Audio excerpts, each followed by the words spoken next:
Alléluia. Amen. Nous remercions le Seigneur pour la séance de ce soir. Dans son amour et dans sa grâce. Nous remercions de ce qu'il a permis à ce qu'on vous sème à la table du Seigneur. Et c'est notre serviteur Hervé Dessous qui nous prend le volant. Nous remercions de ce qu'il est prêt à continuer. Auditeurs, nous aimerions que vous nous compreniez. Nous aimerions aller à la source des événements de l'Église. La vie chrétienne ou bien la chrétienté. Ce que cela représente. Ce que les apôtres ont implanté. Après eux, ce que le diable a mélangé. Là où il a commencé par troubler les choses. Et ceux qui nous ont précédés après les apôtres sont rentrés en souffrance jusqu'à présent. Nous remercions de ce que la voie que le Seigneur a l'habitude d'emprunter pour réparer les choses, notre serviteur Hervé Dessous voulait nous éclaircir cette voie. Nous le remercions.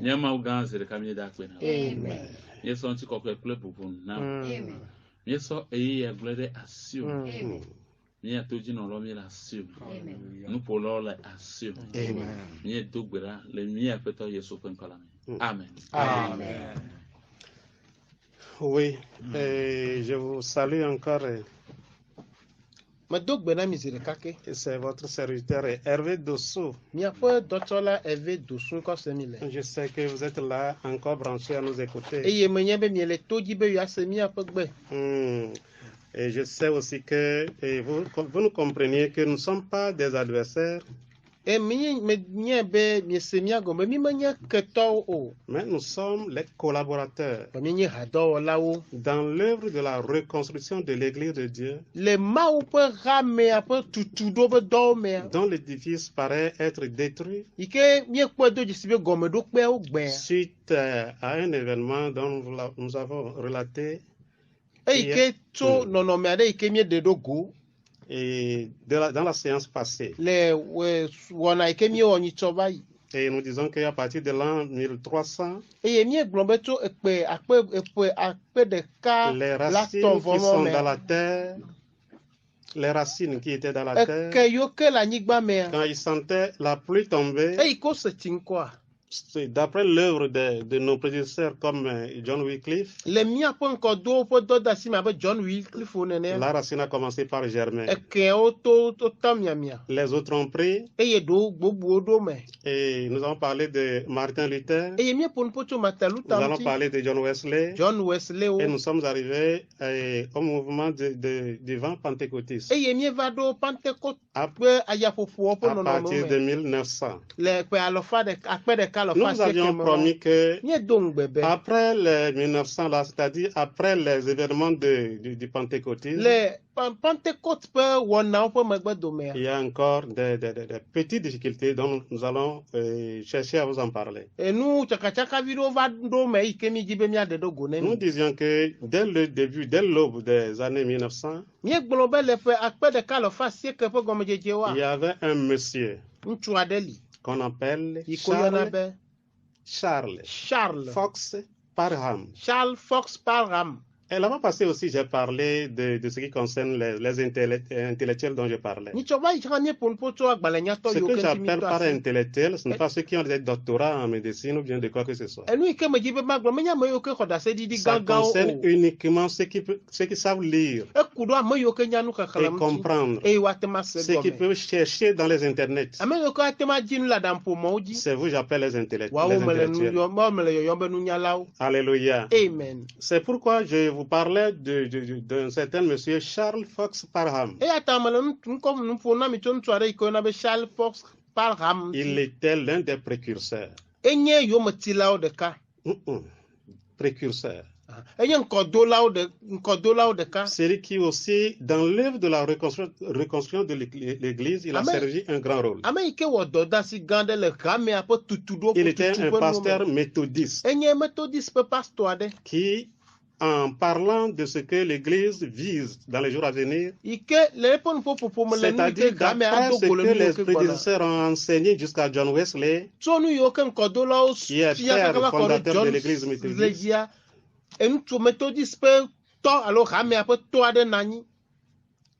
Alléluia. Amen. Lui aussi faisant partie de cette église-là, puisque c'est quelque chose qui avait été détruit, qu'il s'agit de reconstituer.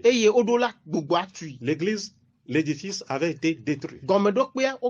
Et les autres ont commencé par reconstituer. Et en reconstituant, il restait une partie que lui autres, il voulait compléter.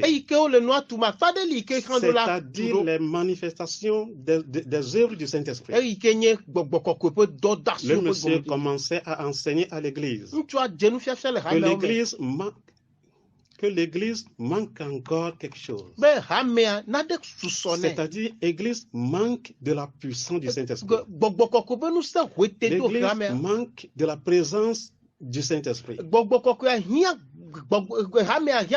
en cela qu'il avait créé une mission qu'il appelait la mission de la foi pentecôtiste.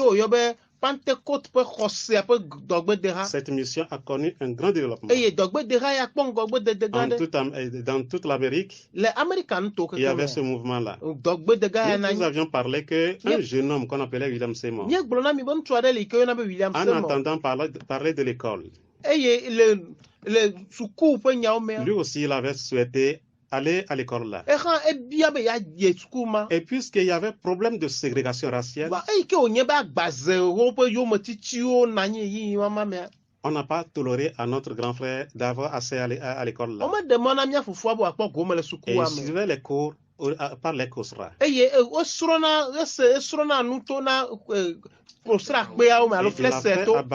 Il a fait banalement que 6 mois. Excusez-moi, je ne suis pas détenteur du savoir en ce domaine. Je ne suis pas le grand savant dans ce domaine.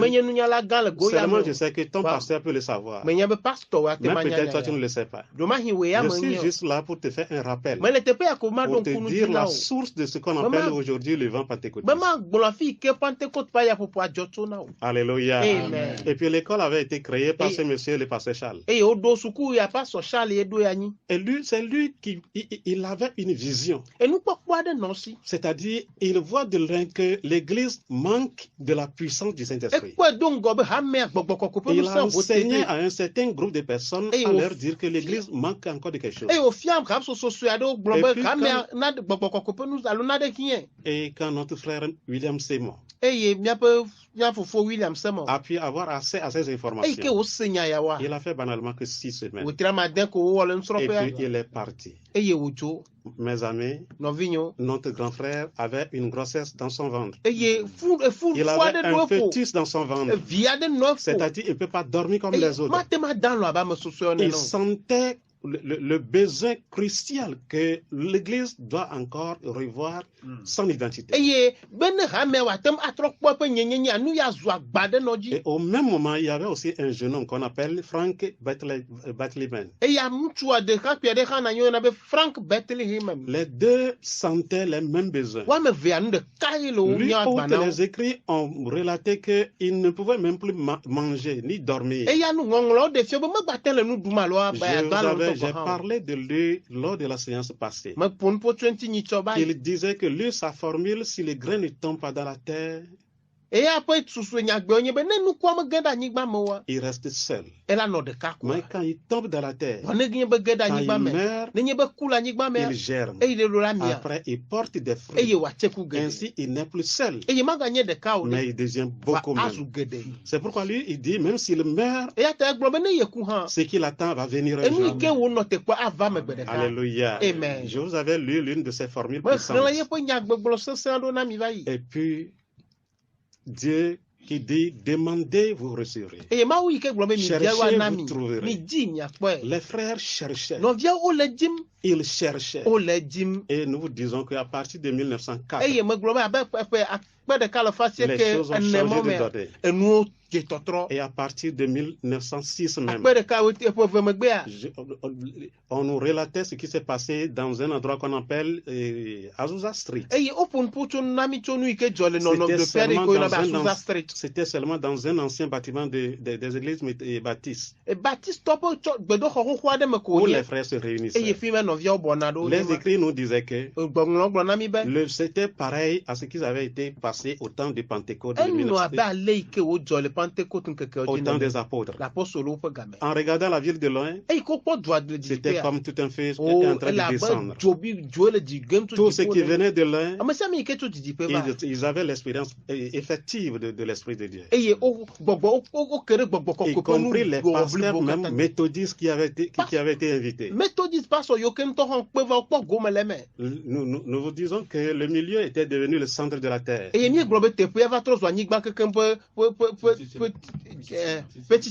Alléluia. Amen. Et vraiment, c'est comme on a essayé de revivre ce qui était il y a 2000 ans. La joie était à son comble. Mais la fois passée, je vous ai promis que aujourd'hui, nous allons vous parler de l'apostasie qui a suivi directement le mouvement. C'est très important de vous en parler. C'est très important de vous en parler. Parce que l'Église continue dans la même erreur. L'Église continue dans le même dérapage. Et nous pensons que Dieu qui nous écoute, c'est à lui seul qui a la force et la puissance de rediriger la barque. Alléluia. Amen. Nous vous disons qu'à partir de novembre 1906,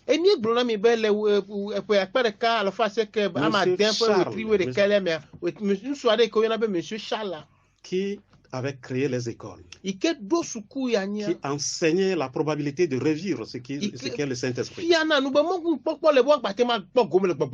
Il avait été invité dans l'église comme l'un des doyens. Et c'est là le début des difficultés du mouvement pentecôtiste. Je vous dis que tout l'événement ressemble exactement à ce qui avait été lieu au temps des apôtres. Je vais vous dire quelque chose, mais comprenez-moi dans le domaine où j'ai employé le mot. Je disais que M. Charles était un ségrégationniste.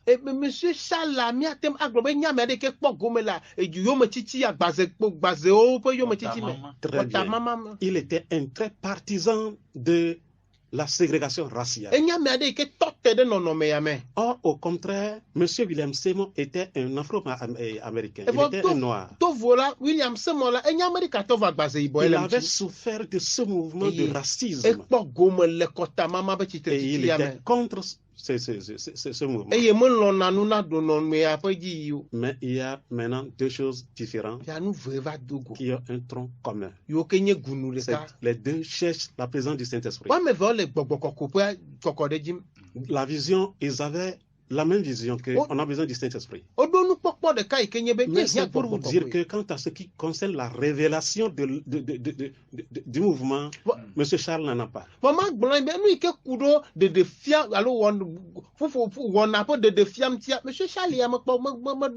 Alléluia. C'était exactement comme au début des choses. Hier, quand on veut parler de la ségrégation raciale, c'est l'Israël qui était le premier État qui pratiquait cela. Et Pierre faisait partie de la race juive. C'était d'emblée un raciste. Alléluia. Je ne parle même qui a souhaité être raciste. Mais la coutume juive les a traités ainsi. C'est pourquoi dans Acte 9, quand il avait vu la vision du foulard à quatre côtés scellé, il a vu des animaux impurs dedans. Dieu lui a dit de manger. Il dit il n'a jamais mangé les animaux impurs. Ça veut dire, qu'est-ce que Dieu voulait lui dire? Dieu lui parlait de la délivrance des peuples des peuples païens.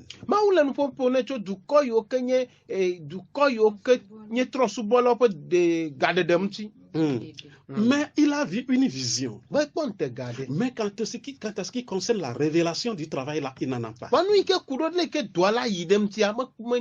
Dieu s'entend cela. Il est parti chercher un autre monsieur qu'on appelle Paul. Paul, il dit, Dieu qui a fait cela dans ma vie au niveau des païens, a fait aussi dans la vie des Pierre au niveau de Jérusalem.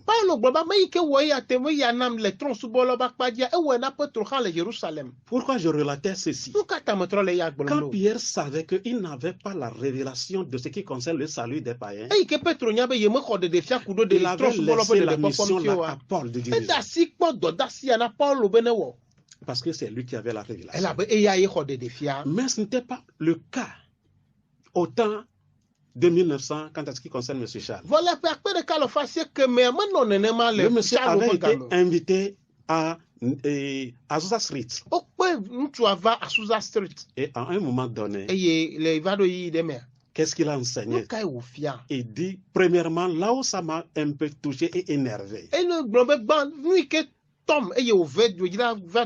dit le premier signe de la manifestation du Saint-Esprit qui est le parler en langue.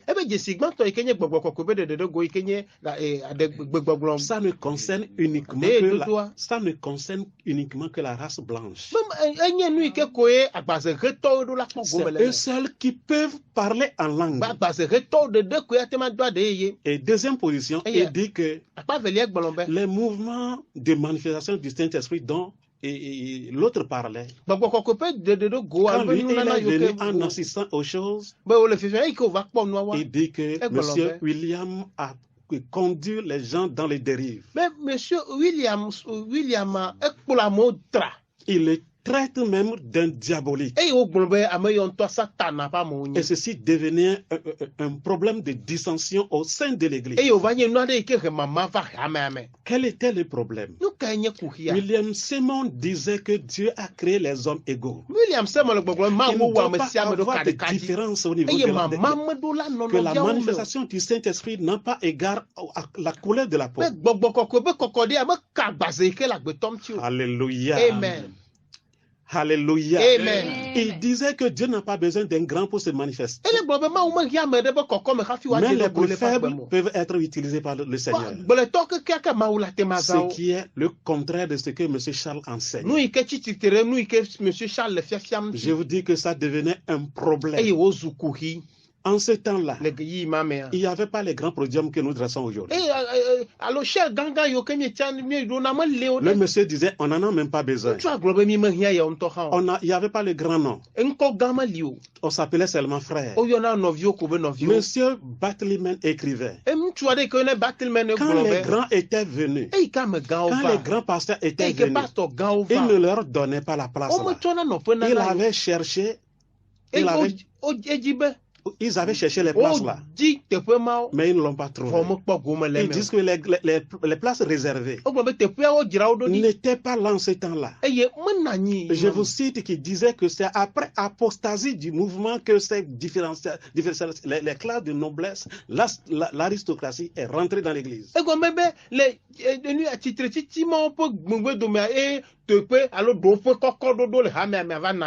Alléluia. Amen. Et ceci,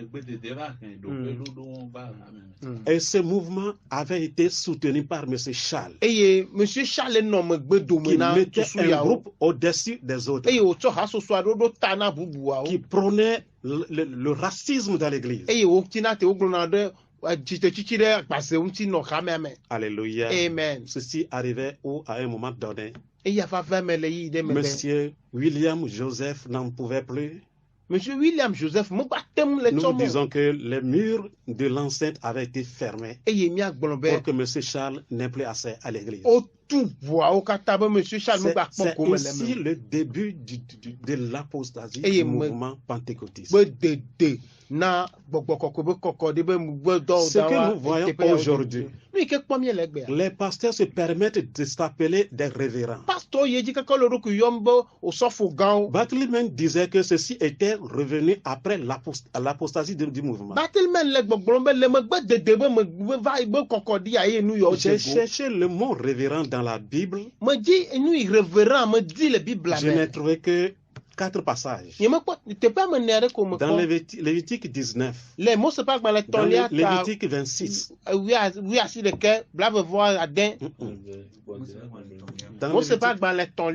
Dans Lévitique 19. Aussi dans Lévitique chapitre 26. Les deux chapitres là. C'est là-bas Dieu a employé pour la première fois le verbe révérer.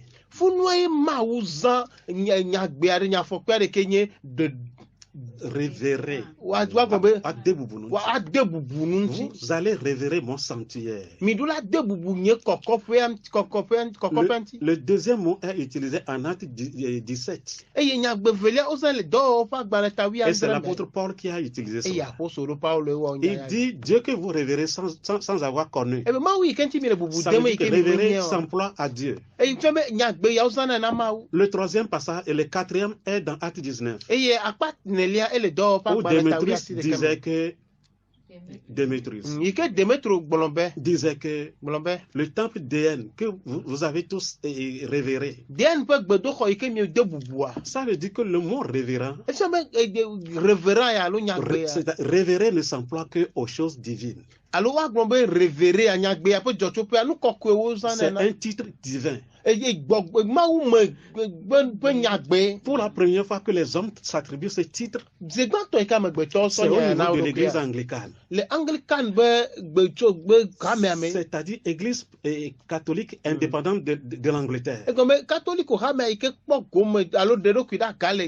Mais nous vous disons que après le mouvement pentecôtiste, après le mouvement de l'apostasie qui est survenu après,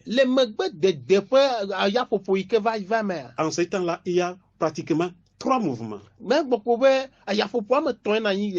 premier mouvement qui s'est déclaré était le mouvement pentecôtiste. Ils avaient fait leur assemblée en 1910 sous la dénomination du Pentecôte. Le second mouvement s'est formé en 1914. Ils ont fait l'assemblée avec plus de 300 pasteurs. Et ils ont pris la dénommée Assemblée de Dieu. Nous disons qu'il y a aussi un mouvement dont nous n'avions jamais vous parlé. C'est le mouvement partisan de M. William Seymour qui prônait la simplicité, qui cherchait à retrouver les vraies formules de l'église pentecôtiste des apôtres.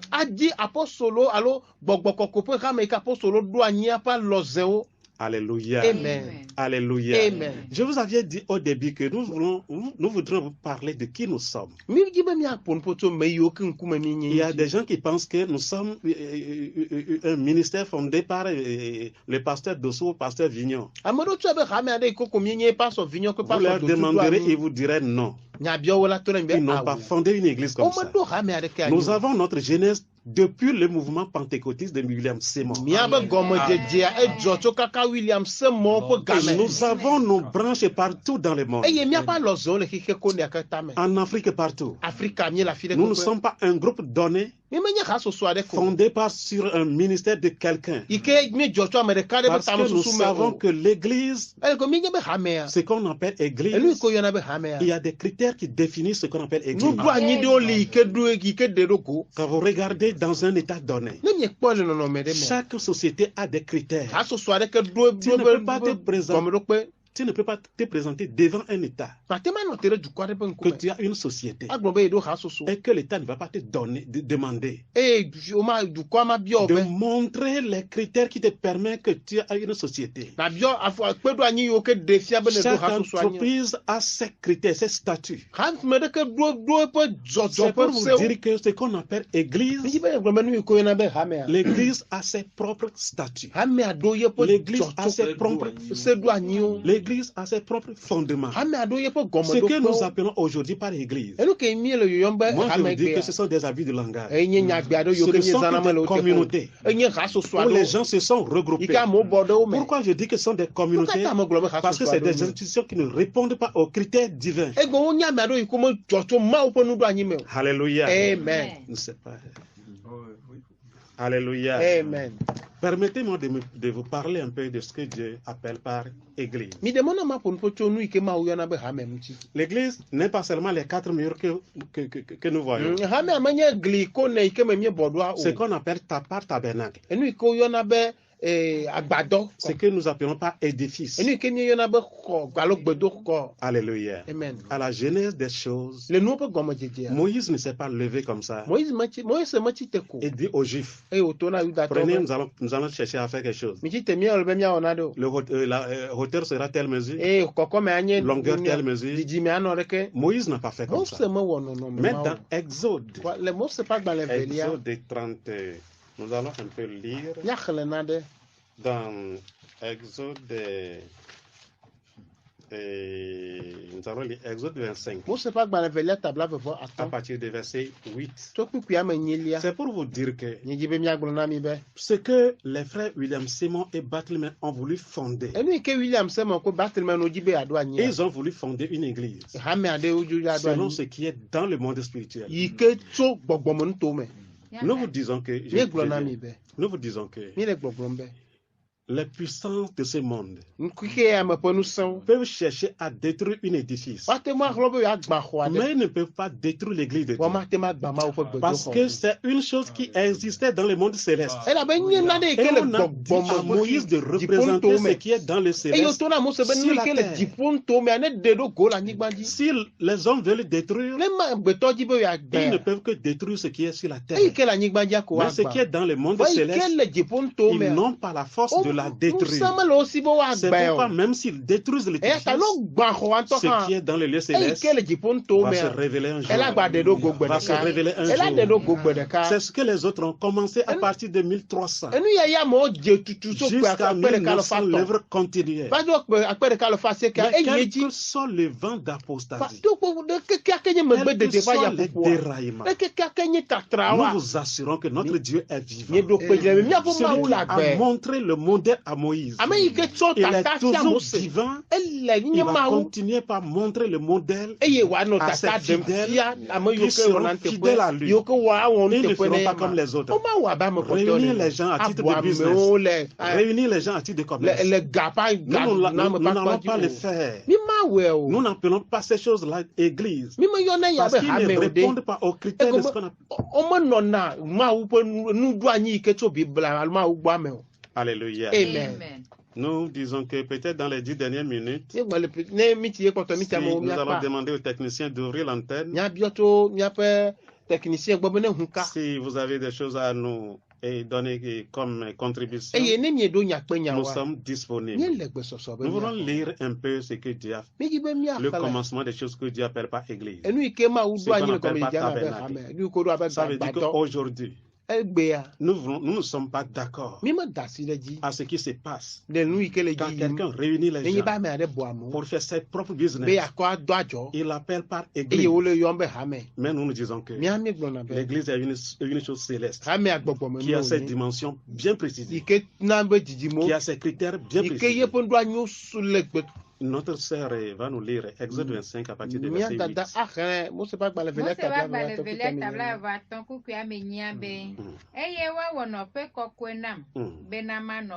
Alléluia.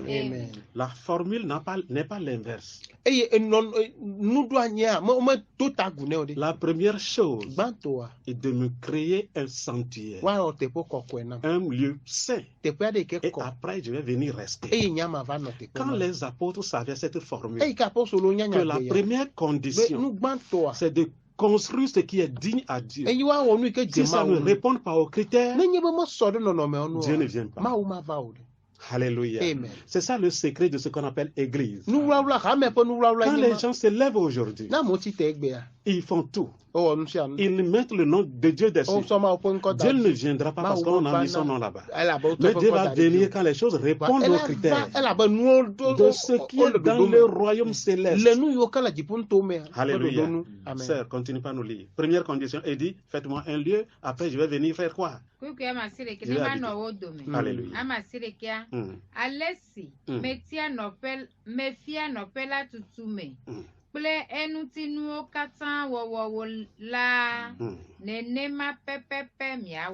Je veux dire au pasteur d'aujourd'hui, Dieu dit ce que j'ai montré.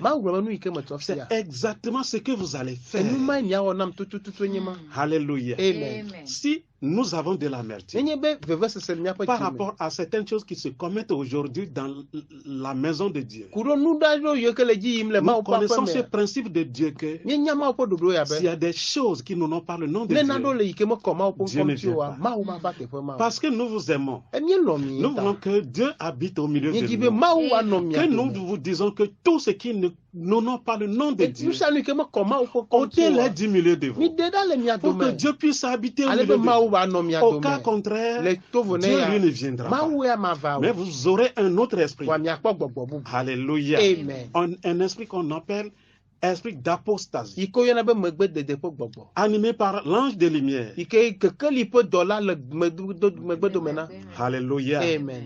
Continuons par lire. Il dit que faites-moi le modèle que je t'ai montré. Continuons le.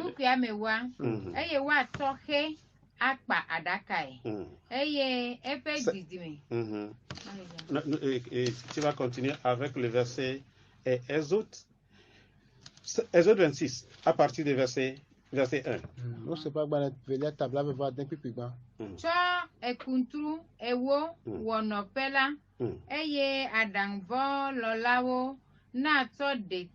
C'est pour dire que l'église est composée de 3 différents éléments. L'église, le tabernacle dans le désert est composé de 3 différents éléments. C'est-à-dire les outils pour le tabernacle, les outils pour les ustensiles et les outils pour le sacerdoce. Toutes ces choses avaient été décrites par Dieu. Tu n'as pas le droit d'apprendre ce que toi-même tu veux, y compris les ustensiles de la maison. Y compris les vêtements sacerdotaux, y compris le tabernacle lui-même. Rien n'est pris au hasard. Ça veut dire que ce qui est dans le royaume céleste, c'est ça qu'on a dit à Moïse de représenter. Alléluia. Amen. Aujourd'hui, les gens pensaient que quand on réunit les gens et on commence à crier, c'est ça l'église. Nous vous disons que ça, ce n'est pas l'église. Et pire encore, ce que nous appelons aujourd'hui par ministère. Alléluia. Amen. Alléluia. D'ailleurs, l'église est comparée au corps, à un corps. C'est pourquoi on dit que le corps du Christ. Le corps du Christ. C'est comme ça qu'on appelle l'église. Chaque corps, avant de retrouver la vie, a besoin de certains organes qu'on appelle les organes vitaux. Ce n'est pas parce que le corps s'est formé. Ce n'est pas parce que le corps s'est formé qu'il y aura la vie dedans. Non, on a besoin de certains organes. Alléluia. Amen. Quand vous voyez un corps qui n'a pas de cœur, la vie ne peut pas y habiter. Quand un corps n'a pas de poumons, la vie ne peut pas habiter. La vie ne peut pas habiter. Alléluia. Amen. Ces organes représentent les 5 ministères qui sont les pivots autour desquels l'Église se construit. Une seule personne ne peut se lever pour dire qu'il va aller construire une église. Ça veut dire qu'un corps avec un seul cœur ne peut pas vivre. Dieu ne peut pas mettre la vie dedans. Quand il y a le cœur dedans, s'il n'y a pas le poumon, Dieu ne peut pas mettre la vie dedans. Alléluia. Nous disons que nous ne sommes pas un ministère de quelqu'un, mais nous cherchons à défendre une église que Dieu a instaurée. Alléluia. Amen. Une église que Rome a cherché à détruire. Mais nous disons que puisque c'est une chose céleste, ça va se former. Alléluia. Amen. Alléluia. Amen. Nous disons que l'église ne peut Alléluia. Amen. On ne peut pas parler de l'église s'il n'y a pas les ministères. Alléluia. Amen. Un prophète ne peut pas dire qu'il s'en va créer son église. C'est là où on ferme les yeux. On dit quelqu'un a 2 millions dans sa poche. Il n'a qu'à l'amener. Ce sont des abominations dans la maison de Dieu. Ce ne sont pas des églises, mais ce sont les simples représentations des hommes. Ce sont les centres de business des gens. Ce n'est pas l'église. Alléluia. Amen. Alléluia. Amen. Dans l'église, les prophètes sont là pour servir aux apôtres. Les apôtres sont là pour servir aux évangélistes. Les évangélistes sont là pour servir aux docteurs. Et aux docteurs sont là pour servir les pasteurs. Et ces organes permettent d'avoir une église qui est au modèle de ce qui est céleste. Alléluia. Nous avions parlé de l'apostasie. C'est-à-dire que quand M. Charles a cherché à implanter, a cherché à introduire la classe de noblesse dans l'église, les choses spirituelles sont disparues. Les places sont données aux gens de grand honneur. Alléluia. Amen. Les classes ont commencé par revenir. Les podiums sont revenus. Les trônes sont revenus. Alléluia. Amen. Il disait, Barthélemy disait, c'est devant nous que le réveil a eu lieu. Mais c'est devant nous que l'apostasie a commencé. C'est devant nous que le déraillement a commencé. C'est devant nous que l'orgueil a commencé. Vous allez voir aujourd'hui que dans les églises pentecôtistes, les gens se permettent. Se disent, je suis fondateur. Alléluia. Ce sont les noms de blasphème. Selon le modèle de la construction de l'église. On n'a jamais appelé Moïse fondateur d'une église. Alléluia. Alléluia. Amen. Oh, que Dieu nous sauve. Que Dieu nous sauve. Nous voulons dire aussi que l'église là, qui est détruite, la représentation là, qui est détruit. Nous, notre mission, c'est de travailler. Parce que nous savons ce mystère, que si les conditions ne sont pas réunies, Dieu ne se manifeste. C'est pourquoi nous avons de l'amertume. Conformément à ce que nous lisons dans Ézéchiel 8, tout ce qui constitue les iniquités dans les murs, dans les murs. Nous prions que Dieu descende dans son table. Alléluia. Nous prions que Dieu descende dans son table pour chasser tout ce qui font le commerce. Nous allons lire un peu dans Apocalypse 15. Amen. Amen. Apocalypse 15. À partir du verset 4. Nyalesema gbaletawe atɔn kukui amene apɛtɔ amekae ma vɔn wo o eye makafu wo ŋkɔ la o ma hã. À partir du verset combien? Apocalypse 15. Verset 4. Eye makafu wo ŋkɔ la o ma hã. Elabena wo ɖeka hɔn ko ele kɔkɔe. Elabena dukɔwo katã woava de ta gu le ŋkuwo me. Elabena woɖe wo nu dzɔdzɔe wɔwɔwo ɖe go fia. Amen. Alléluia. Verset 5. Kuku amatɔa. Eye esia megbe la, mekpɔ eye ɖaseɖiɖi ƒe agbadɔ la le gbedoxɔ la ʋuʋu le gbedoxɔ le ʋuʋu le dziƒo. Je vais lire le français. Et il dit, après cela je regardais, et le temple du tabernacle du témoignage fut ouvert dans le ciel. Et les 7 anges qui... Tu peux lire, tu as la Bible? Les 7 anges... Apocalypse chapitre 15 à partir du verset 5. Après cela, je regardais, et le temple du tabernacle du témoignage fut ouvert dans le ciel, et les 7 anges qui tenaient les 7 fléaux sortaient du temple revêtis d'un lin pur, éclatant et frayant et ayant des ceintures d'or autour de leur poitrine. Verset 7. Et l'un des 4 êtres vivants donna aux 7 anges 7 coupes d'or. Alléluia. Amen.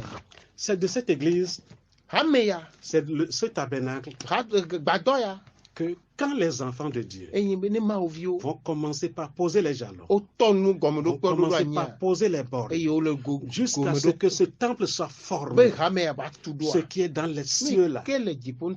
Pour Dieu, il faut que ce temple soit reconstruit sur la terre. Dès que ce temple là sera fini, lorsque ce temple-là sera au complet, nous allons retourner dans Exode que nous lisions. Dans Exode 39, à partir du verset 32.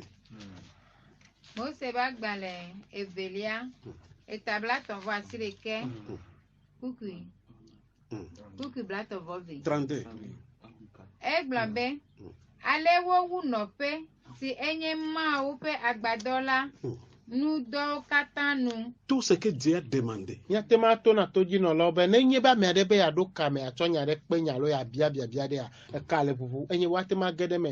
22, 22, 19, 24. Radio Bonne Nouvelle. Allô, les 96, 11, 40, 40. Radio Bonne Nouvelle.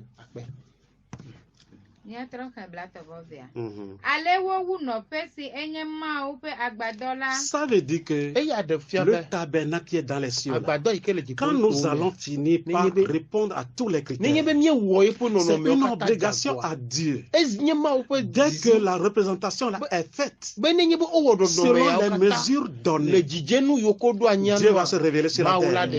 Les anges dont on parle ici, on dit qu'ils sortent du temple là pour vous dire que sur la terre, ces anges représentent les saints de Dieu qui seront sortis de ce temple pour juger toute la terre.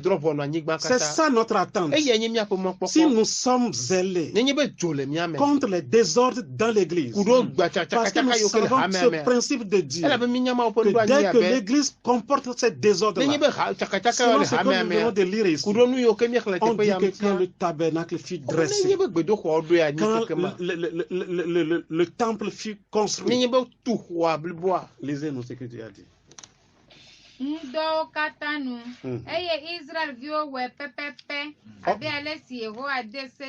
Alléluia. Ce que nous appelons aujourd'hui, quand les gens regroupent les gens pour leur profit personnel, ils l'appellent l'église. Nous vous disons que Dieu ne viendra pas habiter là-bas. C'est pourquoi ils sont condamnés à des combats inutiles dont le pasteur et Vignon et Jean parlaient. Dieu ne viendra pas là-bas dès qu'ils ne répondent pas aux critères. C'est pourquoi cherchons-nous à nous repentir plutôt à faire des guerres inutiles, à faire des combats inutiles. Cherchons à faire le demeure à Dieu. Cherchons à faire le temple là à Dieu. Le temple qui va répondre à ce qui est dans les lieux célestes. Les gens pensent que quand ils font rabababala, c'est le signe de la présence du Saint-Esprit. Nous disons certainement. Nous allons continuer la lecture. Tu laisses là-bas, tu reviens à 40 verset 17.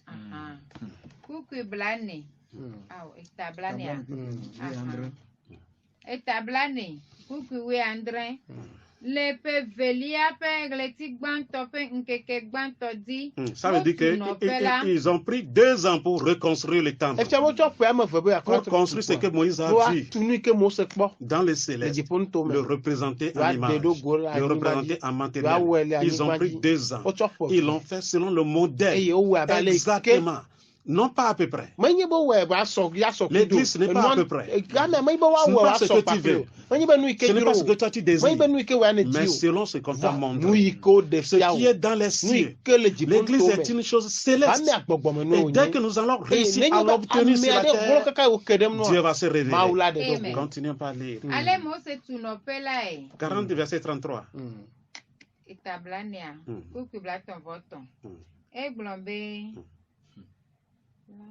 Eye wòtɔ kpɔ ƒo xlã nɔƒe la Verset 34.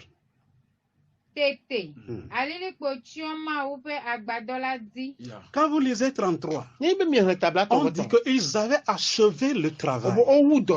Juste après avoir achevé le travail, verset 34 dit,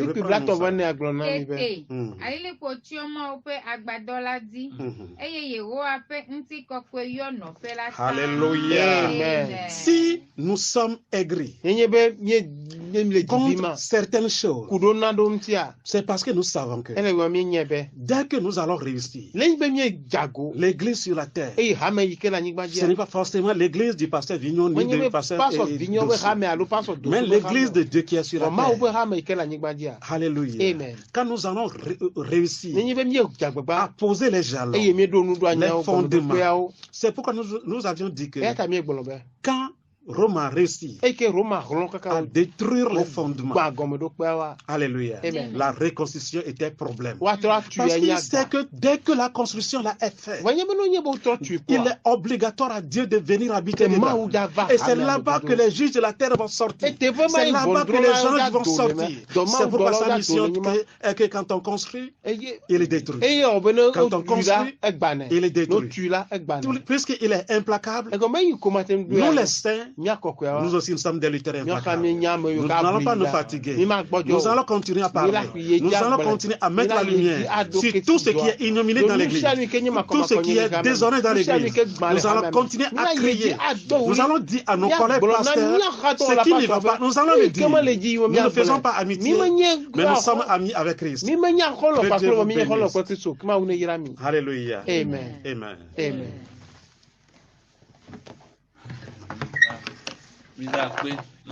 Nous remercions Dieu pour sa grâce révélée. Il est passé au travers de sa parole pour apporter la lumière. Radio Bonne Nouvelle peut être auditeur de la radio Bonne Nouvelle. Nous vous remercions de ce que vous nous avez assisté. Et en vérité, quand notre serviteur parlait, nous créons les cas dans les années 1900, so amenéon va donner à matin 1904 à 1906. La faim et la soif animaient les gens. Ils ont cherché Dieu avec ardeur. Et Dieu s'est manifesté. La nature humaine qui est toujours problème pour Dieu, qui met le bâton dans le roue des œuvres de Dieu. Adam, ça dit que son avidité, son honneur, sa gloire, sa chefferie, c'est ça qu'il poursuivait. Et ça a introduit l'homme dans le malheur. Quand l'église commence, cette nature cherche à conduire. Au temps de Jésus, ses disciples ont commencé par dire qui serait le plus grand. Et il les reprochait. Mais après lui, quand le catholique a tout mélangé, d'après l'an 300, catholique s'est efforcé, il a tué tous les chrétiens. Allô?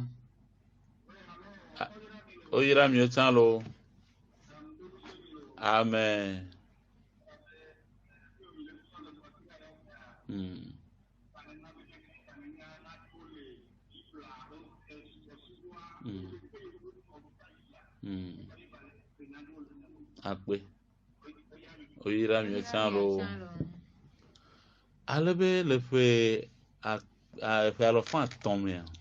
Après l'an 300, et catholique a tout mélangé.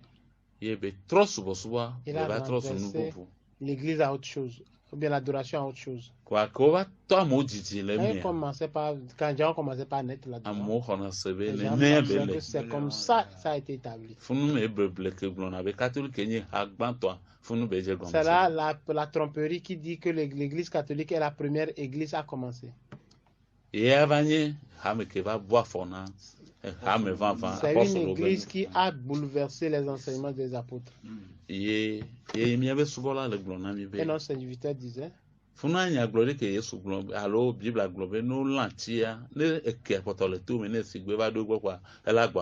là l'adage que Jésus a dit que si l'arbre est coupé, si les racines trouvent source d'eau, ils vont encore germer.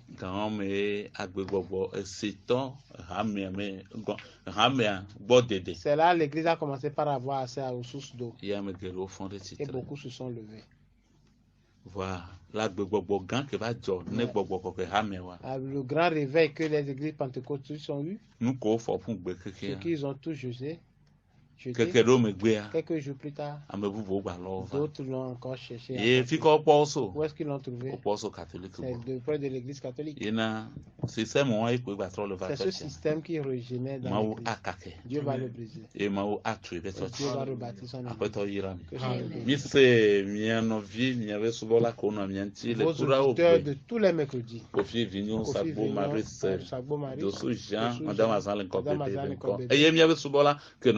Et celui qui nous a servi aujourd'hui, c'est Hervé Dossou. Si tu veux nous rejoindre hors antenne, nous répondons le 90 08 55 58.